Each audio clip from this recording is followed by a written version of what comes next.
देखिए, मुझे लगता है बहुत ही इन सब चीजों की कोई जरूरत नहीं है, क्योंकि हमारे देश का जो कानून है सभी को उसका पालन करना है। प्लेसेस ऑफ वर्शिप एक्ट है, इसीलिए लाया गया था कि जो राजशाही शासन है उस दौरान जो हुआ व्यवस्थाएं बदल जाती थी। जो भी राजा बनता था वो अपने हिसाब से व्यवस्था बदल देता था। लेकिन अब हम एक रिपब्लिक है, अब हम एक लोकतंत्र हैं। अब यहाँ पर किसी का राज नहीं है, किसी की तानाशाही नहीं है। तो अब जो नियम कानून किताब में लिखे गए हैं उसी हिसाब से सबको चलना पड़ेगा, संविधान के हिसाब से। और संविधान में प्लेसेस ऑफ वर्शिप एक्ट है, तो जो चीज जहां पर 47 में थी, जो भी गिरजाघर, जो भी मंदिर मस्जिद था, वो उसी हालात में रहना चाहिए। जो यूपी सरकार के एक मंत्री हैं, वो जो मौजूदा सांसद हैं संभल के, उनके लिए कह रहे हैं कि अगर वो नहीं संभले तो आजम खान जैसा हाल होगा। देखिए, लगातार इसी तरीके से थ्रेट देने का काम खासतौर पर राज्य सरकार कर रही है। जो विपक्ष के नेता है उन पर झूठी कार्रवाई आराम से करते हैं। एक छोटा सा आप 40 दिन बाद यहाँ पर आए हैं, पहले आप क्या कहना चाहेंगे? जी हाँ, आप क्या कह रहे थे? ये चैनल तो हम देते ही नहीं। जी हाँ जी, आप लोग इकट्ठे पूछ लीजिए। जी, सबसे पहले आप यहाँ पहुंची है, डिस्ट्रिक्ट चेक डिस्ट्रीब्यूट किया है, क्या? देखिए, ये एक बहुत छोटी हमारी तरफ से, पार्टी की तरफ से मदद है। कोई जिस तरीके की घटना को यहाँ पर अंजाम दिया गया उसकी कोई भरपाई नहीं है, हमें बेहद अफसोस है। लेकिन फिर भी जो भी नुकसान हमारे लोगों का यहाँ पर हुआ है प्रशासन द्वारा, तो उसके लिए हम ये एक छोटी सी मदद लेकर यहाँ पर पार्टी की तरफ से आए थे। हमने पहले भी प्रयास किया लेकिन किसी को आने नहीं दिया गया।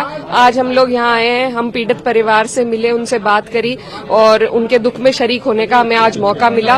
और जो यहाँ पर हुआ है ये हमारे लोकतंत्र पे एक काला धब्बा है। पीड़ित परिवार की तरफ से आपको क्या बताया गया, क्या कहा गया, किस तरह से हुआ? देखिए, वो अपना दुख जाहिर कर रहे थे। जिस तरीके से उनके साथ यहाँ पर कोई उनके लोगों का लेना देना नहीं था। अभी नसीम जी है, उनकी माता जी, नसीम जी जिनकी हत्या हुई है, उनकी माता जी मुझे बता रही थी कि कोई उनका लेना देना नहीं था। वो अपने समोसे की उनकी दुकान थी, वहां पर गए हुए थे और अगली खबर उन्हें यही मिली कि उनकी गोली मारकर हत्या कर दी गई। तो इस तरीके से देखिए, जाना सभी को है, लेकिन जब देश की व्यवस्था और जिन लोगों पर हमारी सुरक्षा की जिम्मेदारी है, जब उनके हाथों से ऐसी कोई चीज होती है तो दिल बहुत दुखता है। मस्जिद के सामने जो जमीन थी उसके ऊपर पुलिस चौकी बनाई जा रही है। जी बिल्कुल, एएसआई का जो नियम है, उसकी जो चिन्हित प्रॉपर्टी है उसके इर्द गिर्द 100 मीटर तक कोई कंस्ट्रक्शन नहीं हो सकता है। उसके बावजूद इस तरीके से वहां पर चौकी बनाई जा रही है। इस पर रोक लगनी चाहिए। और यहाँ का जो प्रशासन है उसने अपना भरोसा इतना खो दिया है इस घटना को अंजाम देकर,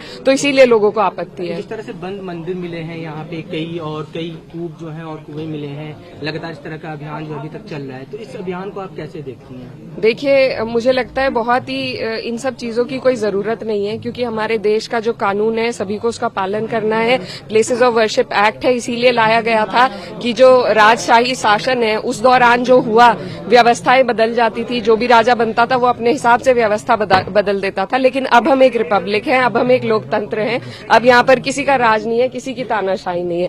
तो अब जो नियम कानून किताब में लिखे गए हैं उसी हिसाब से सबको चलना पड़ेगा, संविधान के हिसाब से। और संविधान में प्लेसेस ऑफ वर्शिप एक्ट है, तो जो चीज जहां पर 47 में थी, जो भी गिरजाघर, जो भी मंदिर मस्जिद था, वो उसी हालात में रहना चाहिए। जो यूपी सरकार के एक मंत्री हैं, वो जो मौजूदा सांसद हैं संभल के, उनके लिए कह रहे हैं कि अगर वो नहीं संभले तो आजम खान जैसा हाल होगा।